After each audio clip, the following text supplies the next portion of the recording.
విద్యార్థినిలు ఒత్తిళ్లకు లొంగాల్సిన అవసరం లేదని కేంద్ర సహాయ మంత్రి పెమ్మసాని చంద్రశేఖర్ అన్నారు. మహిళలు ఎదుటి వ్యక్తులకు స్ఫూర్తిగా ఉండాలే తప్ప ఎటువంటి ఒత్తిళ్లకు తలొక్కకూడదని ఆయన సూచించారు.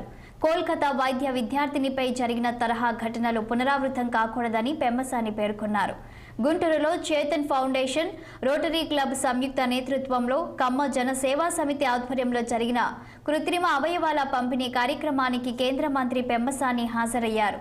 60 మందితో ప్రారంభమైన ఈ సేవా సమితి ప్రస్తుతం 1600 మంది విద్యార్థులకు ఉపయోగపడుతుందని కేంద్ర మంత్రి తెలిపారు.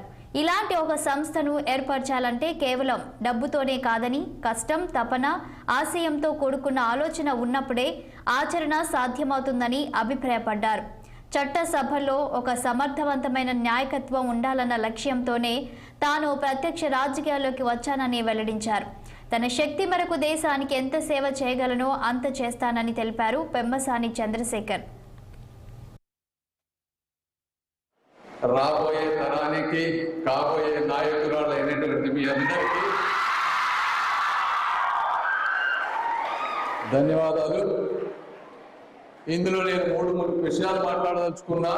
ఒకటి, ఎప్పుడు మనం ఒక సంస్థని కానీ లేదా ఒక దాన్ని లోకి వెళ్తున్నప్పుడు ఇవన్నీ వచ్చిన తర్వాత చాలా గ్రాంటెడ్గా తీసుకుంటాం.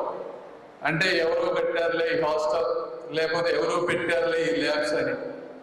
వీటి వెనుక ఎంతో మంది ఎన్నో త్యాగాలు, కష్టాలు పడినప్పుడు మాత్రమే ఇలాంటివి మీకు వస్తాయి.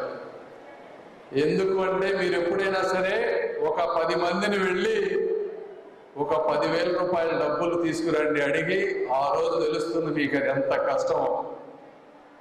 డబ్బులు వేరే వాళ్ళని అడిగి కానీ వాళ్ళ సొంత డబ్బులు కానీ మీరు ట్యాక్స్ కట్టిన తర్వాత మిగిలిపోయిన డబ్బులు వేరే వాళ్ళకి ఇవ్వడం కూడా చాలా కష్టం. అలాంటి కష్టాన్ని తన భుజాలపై వేసుకొని దీన్ని ముందుకు తీసుకువెళ్తున్నటువంటి మన రవి గారికి ఒక్కొక్కసారి అందరూ మీరు ఇవి bulletin updates. Keep watching 6 TV.